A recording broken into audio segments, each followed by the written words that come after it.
नमस्कार दोस्तों, जय श्री श्याम। मैं अशोक शर्मा आपके अपने YouTube channel English by Ashok Sharma में आपका हार्दिक स्वागत करता हूं। जैसा कि दोस्तों पिछले वीडियोस के अंदर हमने प्रेजेंट टेंस को कंप्लीट करने के बाद पास्ट टेंस को कर रहे थे। उसमें पास्ट इंडेफिनिट टेंस हमने कर लिया था, पास्ट कंटिन्यूस टेंस कर लिया था। अब इस वीडियो के अंदर जो बहुत ही इम्पोर्टेंट टेंस होता है पास्ट परफेक्ट टेंस।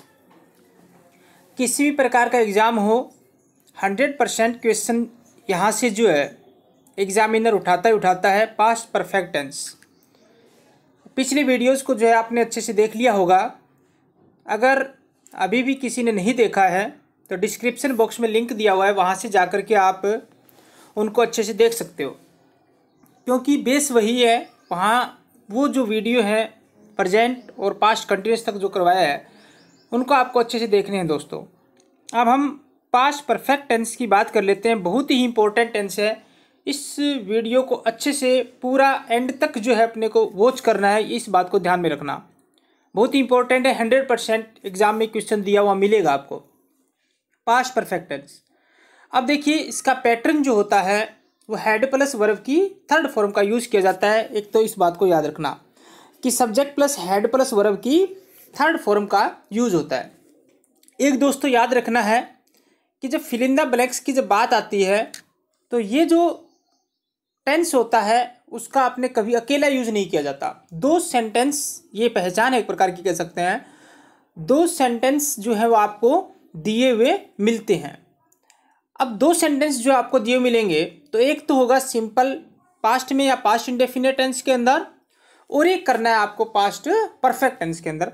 वो मैं बता देता हूँ कि पास्ट नोट से फर्स्ट देखिए आप कि पास्ट परफेक्ट टेंस पास्ट का पास्ट होता है, पास्ट परफेक्ट टेंस पास्ट का पास्ट होता है। पास्ट का पास्ट कैसे होता है इस बात को समझ लीजिए कि पास्ट भूतकाल हो गया और परफेक्ट का मतलब पूर्ण हो गया। भूतकाल में जब कोई काम पूर्ण हो गया तो वो भी क्या हो गया, पास्ट। तो पास्ट का पास्ट होता है, इसलिए इसे अकेला यूज नहीं किया जाता है। इसके साथ हमेशा पास्ट इंडेफिनिट टेंस का प्रयोग होता है। इस बात को आपको ध्यान रखना है दोस्तों कि कभी भी ये जो है हिंदी में हो सकता है अकेला अगला यूज करके दे दे अपने को ट्रांसलेशन की जब बात आती है, लेकिन जब बात फिल इन द ब्लैंक्स की आती है तो कभी भी अकेला सेंटेंस आपको दिया हुआ नहीं मिलेगा। दो सेंटेंस जो है वो आपको एक साथ दिए मिलेंगे, एक होगा पास्ट इंडेफिनिट के अंदर और एक होगा पास्ट परफेक्ट के अंदर। इस बात को आपको ध्यान रखना है।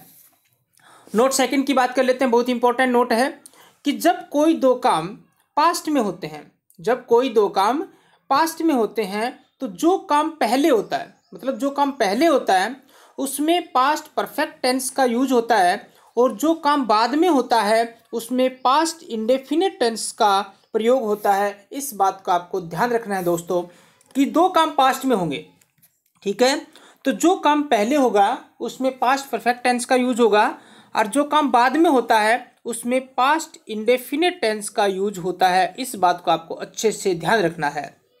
बहुत इंपॉर्टेंट टेंस है। और ये जो सेंटेंस हैं वो प्राय आफ्टर या बिफोर से जुड़े होते हैं आफ्टर या बिफोर से जुड़े होते हैं। इस बात को भी आपको ध्यान रखना है दोस्तों। समझ में आ गई होगी बात। अब मैं आपको सीधा सीधा बता देता हूँ कि जब फिल इन द ब्लैंक्स आता है किस प्रकार से जो है वो आपको सेंटेंस दिया हुआ मिलेगा और किस प्रकार से जो है वो आपको करना है। समझ में आ गई बात। अब देखिए बिफोर, बिफोर का मतलब होता है पहले। बिफोर का मतलब क्या होता है, पहले होता है। अगर मान लीजिए एज ए कंजक्शन के रूप में आपको बिफोर दिया गया है, बिफोर का मतलब क्या हो गया, पहले। ये पहचान ही एक प्रकार की। तो बिफोर का मतलब पहले हो गया, तो बिफोर से पहले यदि ब्लैंक आ रहा है, मतलब बिफोर से पहले यदि ब्लैंक दिया हुआ है तो उस ब्लैंक के अंदर आपको हेड प्लस वर्ब की थर्ड फॉर्म का यूज करना है दोस्तों। समझ में आ गई होगी बात कि बिफोर है और बिफोर से पहले यदि ब्लैंक दिया गया है तो उसके अंदर आपको हेड प्लस वर्ब की थर्ड फॉर्म मतलब पास्ट परफेक्ट टेंस का यूज पहले करना है, और बाद के अंदर वर्ब की सेकंड फॉर्म का यूज करना है। ये गलती से हो गया दोस्तों, ये जो है वो वर्ब की सेकंड फॉर्म का यूज करना है। V2 है ये सही कर लेना आप जब नोट्स बनाओ तब, कि हेड बिफोर है, बिफोर से पहले हेड प्लस वर्ब की थर्ड फॉर्म और बिफोर के बाद वर्ब की सेकंड फॉर्म का यूज किया जाता है। इस बात को आपको ध्यान रखना है। समझ में आ गई होगी बात। उसके बाद अपने बात कर लेते हैं दोस्तों आफ्टर की।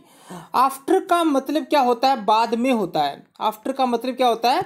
बाद में। अब बाद में का मतलब है यदि आफ्टर के बाद ब्लैंक दिया गया है, आफ्टर के बाद यदि ब्लैंक दिया गया है तो उसके अंदर आपको हैड प्लस वर्ब की थर्ड फॉर्म का यूज करना है। आफ्टर का मतलब बाद में होता है, हैड प्लस वर्ब की थर्ड फॉर्म का यूज बाद में होगा और पहले वर्ब की सेकंड फॉर्म का जो है वो यूज होता है। ये बात, दो चीजें जो है वो आपको अच्छे से समझ लेनी है कि यदि एज ए कंजक्शन के रूप में बिफोर है और उससे पहले यदि ब्लैंक है तो हैड प्लस वर्ब की थर्ड फॉर्म और बाद में वर्ब की सेकंड फॉर्म, और आफ्टर है तो पहले वर्ब की सेकंड फॉर्म और बाद में हैड प्लस वर्ब की थर्ड फॉर्म का यूज होता है। जैसे एग्जाम्पल की बात कर लेते हैं दोस्तों कि आपके आने से पहले मैंने खाना बना लिया था। अब दो काम हो रहे हैं इसके अंदर, एक तो आने का काम हो रहा है और एक खाना बनाने का हो रहा है। तो मैंने आपको ये बताया था कि जो काम पहले समाप्त होता है, जो काम पहले समाप्त होता है उसमें पास्ट परफेक्ट टेंस का यूज होता है, तथा जो काम बाद में समाप्त होता है उसमें पास्ट इंडेफिनिट टेंस का यूज होता है दोस्तों। और पहले का मतलब बिफोर, ये भी मैंने आपको बताया था कि बिफोर दिया गया है तो पहले अपने को पास्ट परफेक्ट टेंस का यूज करना है और बाद के अंदर पास्ट इंडेफिनिट टेंस का यूज करना है। तो आपके आने से पहले, पहले आ गया तो बिफोर लिख देंगे। मैंने खाना बना लिया था तो खाना बनाने का काम पहले समाप्त हुआ, तो पहले समाप्त हुआ तो पास्ट परफेक्ट टेंस का यूज होगा। तो I had cooked food before you came. समझ में आ गई होगी बात कि I had cooked food before you came आ जाएगा। उसके बाद है कि आपके जानने के बाद मैंने खाना बनाया। अब देखिए दोस्तों बाद में आ गया, बाद का मतलब आफ्टर होता है तो आफ्टर के बाद पास्ट परफेक्ट टेंस का यूज होगा, ये पहचान है। और आफ्टर से पहले पास्ट इंडेफिनिट टेंस का यूज होता है। तो आपके जानने के बाद मैंने खाना बनाया, दो काम हो रहे हैं, एक तो जाने का काम हो रहा है और एक खाना बनाने का काम हो रहा है। तो पहले जो काम है वो जाने का हो रहा है, समझ में आ गया होगा, और बाद में जो है वो खाना बनाने का। तो पहले जाने का है तो पास्ट परफेक्ट टेंस का होगा, खाना बनाने का काम बाद में है तो पास्ट इंडेफिनिट होगा। आफ्टर बीच के अंदर दिया गया है दोस्तों, इसका मतलब ये पास्ट परफेक्ट टेंस का यूज बाद में होगा और पहले पास्ट इंडेफिनिट का हो जाएगा। तो क्या हो जाएगा? I cooked food after you had gone. आपको ये दोनों के दोनों एग्जाम्पल दोस्तों अच्छे से समझ में आ गए होंगे। एंड तक वो जरूर करना इस वीडियो को जो है, और अपने दोस्तों तक शेयर कीजिए। और अगर आपको ये वीडियो पसंद आ रहा है तो लाइक जो है जरूर कीजिए। और नए विजिटर हैं जिन्होंने अभी तक सब्सक्राइब नहीं किया है वो सब्सक्राइब और बेल आइकन वाला बटन जरूर दबाइए ताकि न्यू नोटिफिकेशन पूरे के पूरे ग्रामर के जो नोट्स हैं वो आपको मिलते रहें। नोट थर्ड की बात कर लेते हैं दोस्तों कि पास्ट सिंपल टेंस में, कि पास्ट इंडेफिनिट टेंस या सिंपल पास्ट टेंस में यदि काम शुरू होने का समय दिया हुआ हो तो वह पास्ट परफेक्ट टेंस बन जाता है, और काम शुरू होने का जो समय होता है वो सिंस या फोर से लिखा जाता है। ये मैंने आपको जब प्रेजेंट परफेक्ट टेंस करवाया था, अगर किसी ने नहीं देखा है प्रेजेंट परफेक्ट तो प्रेजेंट परफेक्ट टेंस जो है वो आप उस वीडियो को देखिए ताकि ये भी आपको अच्छे से समझ में आ जाए। कि मैंने आपको वहाँ पे बताया था कि प्रेजेंट इंडेफिनिट टेंस में यदि काम शुरू होने का समय दे दिया जाए तो वह प्रेजेंट परफेक्ट टेंस बन जाता है। समझ में आ गई? सिंस फोर वाला मैंने आपको पिछले वीडियो में बताया हुआ है, वहाँ से आप अच्छे से कर सकते हो। इसी प्रकार से पास्ट सिंपल टेंस में यदि काम शुरू होने का समय दे दिया जाए तो वह पास्ट परफेक्ट टेंस बन जाता है, और काम शुरू होने का जो समय होता है वो सिंस या फोर से लिखा जाता है। ये मैं आपको बता चुका हूँ कि कहाँ पे सिंस का यूज होता है और कहाँ पर फोर का यूज होता है। अगर नहीं देखा है तो पिछले वीडियो के अंदर जो प्रेजेंट परफेक्ट और प्रेजेंट परफेक्ट कंटिन्यूस वाला था वहाँ आप अच्छे से इसको देख सकते हो दोस्तों। एग्जाम्पल की बात कर लेते हैं, जैसे मैं वहाँ था। अब ये पास्ट इंडेफिनिट है, समझ में आ गई? नॉन एक्शन वर्ब वाली, ये भी मैंने पिछले वीडियो के अंदर जब पास्ट इंडेफिनिट करवाया था तब आपको अच्छे से क्लियर करवा चुका हूँ कि I was there non action verb है तो आई वॉज देयर ये पास्ट इंडेफिनिट। कई बार क्या होता है आई वॉज देयर इस प्रकार का एग्जाम्पल दे देगा और आपसे पूछ लेगा कि ये किस प्रकार का एग्जाम्पल है, मतलब कौन से टेंस का एग्जाम्पल है। तो ये मत कर देना कि वॉज वर आते ही पास्ट कंटिन्यूस टेंस कर दो दोस्तों, गलत हो जाएगा। वॉज वर यहाँ पे नॉन एक्शन वर्ब है, अगर आईएनजी होता है इसके साथ तब तो ये पास्ट कंटिन्यूस हो जाता, अदरवाइज ये पास्ट इंडेफिनिट ही है। इसी प्रकार से मैं सुबह से वहाँ था। अब देखो दोस्तों, सिर्फ और सिर्फ मैंने यहाँ पे ऐड किया है सुबह से। समझ में आ गई होगी बात।